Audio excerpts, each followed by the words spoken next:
Hello, Steve White, Steve Arts 89. Well, it seems like it's another day. It's another stupid revelation from the James Gunn Superman movie. The marketing is kicking in, and it's like there's a new reveal every day, and it's never good.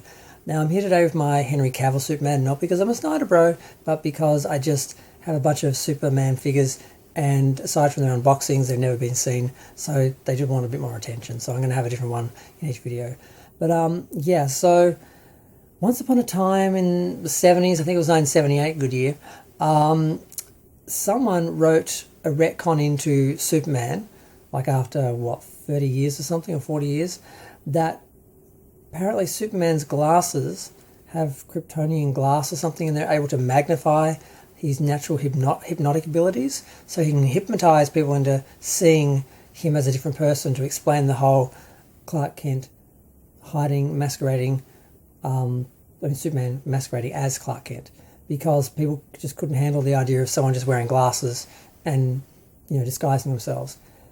I can tell you, as someone who wears glasses and has naturally dark curly hair, sometimes just not wearing your glasses and straightening your hair is enough for people to have to take a second look to go, oh, is that, yeah, that's enough. And if you change your whole persona and your character and the way you hold yourself and everything, because you're trying to act like and be a whole other person, people are going to be fooled by that, especially if the person you're trying to be the total opposite of is such a majestic, symbol of just power and masculinity and all these wonderful things Superman is. No one's going to look at Clark Kent and suspect he could be Superman. It's just not that much of a stretch, and I don't get how people have such a problem with it. Now, I understand that Dean Cain never tried to do it. Henry Cavill failed to do it.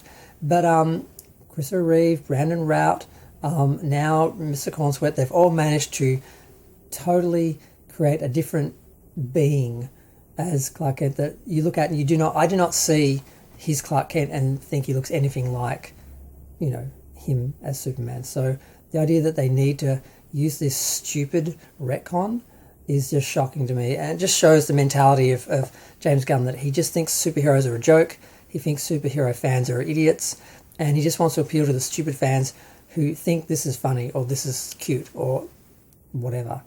And basically, there are some fans who do think superheroes are stupid, and they like this element.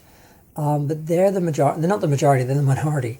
And if you're just going to appeal to one section of the fan community that thinks superheroes are a joke and they enjoy laughing at the characters as opposed to believing in them, you're only going to get some of the audience, because the hardcore fans are not going to like it. The general fans are going to think it's goofy, because, yes, some think superheroes are like that, but they don't want them to be. They want them to be better. They want them to be more sophisticated.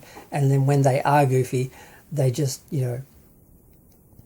make fun of it, and they don't take it seriously. So you're not going to get $1 billion film if you don't get the hardcore fans coming back for repeat viewings, and some of the general audience back for repeat viewings. And you're not going to do that by being stupid and goofy and not taking it seriously and making a joke out of the main characters that people want to respect and love and be inspired by or excited by. They want to come back and see the films. They want to buy the DVDs or watch it on streaming.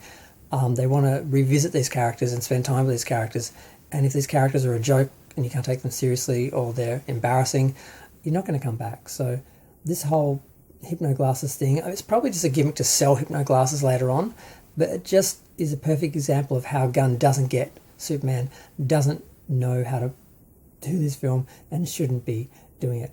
And not because, Snyder was perfect or anything, because I'm not one of those people. The film was too dark, too serious, but he did get the character right, and the actor was great.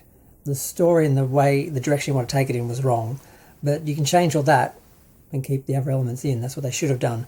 Just got rid of Gunn, not brought Gunn in, got rid of Snyder and kept Henry Cavill and just did different stories. That's all they had to do. And the whole excuse to try and make it easier to be accepted, they said, we want to do young Superman and have him when he was beginning, and Cavill's too old to play him now. That was how they tried to explain it in the beginning. And then we slowly found out, no, this is Superman years into his public life as Superman. He's older, he's not Superboy, he's not younger. It's not an origin story. That was bullshit. So yeah, just another day, another embarrassing revelation about the new film, another cringe decision from Gunn, and I'm just wondering how many more there are coming that we have to deal with. as we watch our favourite beloved Supes get just humiliated and turn into a joke. And yeah, sadly, Cornsweet does feel okay as Superman. I think he could have done Superman. He could have played a decent Superman, maybe with a little bit of makeup and hair. But they're going for this generic, everyday, everyman Superman, Super Bro, and it's not really going to work. I think he could have played a real Superman if he actually had a chance. And yeah, I don't know what else to say. I'm not looking forward to the next. I just want it to be over. I just want it to be over, flop, be gone, and then have some hope that the next person who's going to come in and reboot Superman actually knows who Superman is and what audiences want. But yeah, that's a while off if it happens, if we're lucky enough for that to happen.